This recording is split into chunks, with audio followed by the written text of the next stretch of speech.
তাহলে কি ইতিহাস রচনার পথে বাচ্চা শাহরুখ? তবে কি জওয়ানের হাত ধরেই ইতিহাস রচনার দোরগোড়ায় শাহরুখ খান?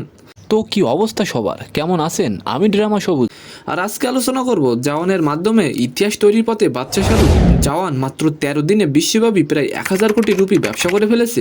আপনারা ভাবতে পারেন হয়তো জওয়ান 100 কোটি ইনকাম করেছে, যার ফলে হয়তো ইতিহাস রচনা করবে বাচ্চা। আপনারা কি জানেন এর আগে বলিউডে 1000 কোটি না প্রায় 2000 কোটি টাকা ইনকাম করেছিল আমির খানের দাঙ্গাল।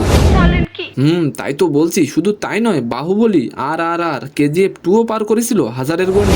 এখন নিশ্চয়ই আপনাদের মনে প্রশ্ন আসতে পারে, শাহরুখ তাহলে কিভাবে ইতিহাস রচনা করবে? আজকের ভিডিওটি সম্পূর্ণ দেখুন, তাইলে বিস্তারিত সবকিছু জানতে পারবেন। বলিউডে একের পর এক ব্যর্থ ছবি উপহার দিয়ে বক্স অফিসে মুখ থুবড়ে পড়েছিলেন বলিউড বাদশা শাহরুখ খান।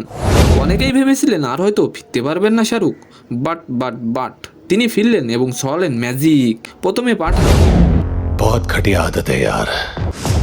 पार्टी पठान के घर पे रखोगे तो मेहमान नवाजी के लिए पठान तो आएगा। দ্বিতীয় জওয়ান। बेटे को हाथ लगाने से पहले बाप से बात कर। দুটি মুভি বক্স অফিসে আগুন লাগিয়ে দিয়েছিল ভাই সাহেব। দুটি মুভি 1000 কোটির গন্ডি পার করে। আমির খান, প্রভাস, রামচরণ, যশের সিনেমা 1000 কোটি ব্যবসা করলেও তাদের একটি সিনেমা এক্সক্লুসিভ ক্লাবে জায়গা পেয়েছে। এবছর শাহরুখের জওয়ান বিশ্বব্যাপী 1000 কোটি পার করলেই তিনি হবেন প্রথম মেগা স্টার, যার একই বছরের দুইটো সিনেমা একসঙ্গে পার করেছে 1000 কোটির গন্ডি। তো আজকের ভিডিওটি কেমন লাগলো অবশ্যই কমেন্ট বক্সে জানাবেন। আর আমাদের ভিডিওটি যদি ভালো লেগে থাকে অবশ্যই একটি লাইক দিয়ে আমাদের চ্যানেলটিকে সাবস্ক্রাইব করে দিবেন। ধন্যবাদ।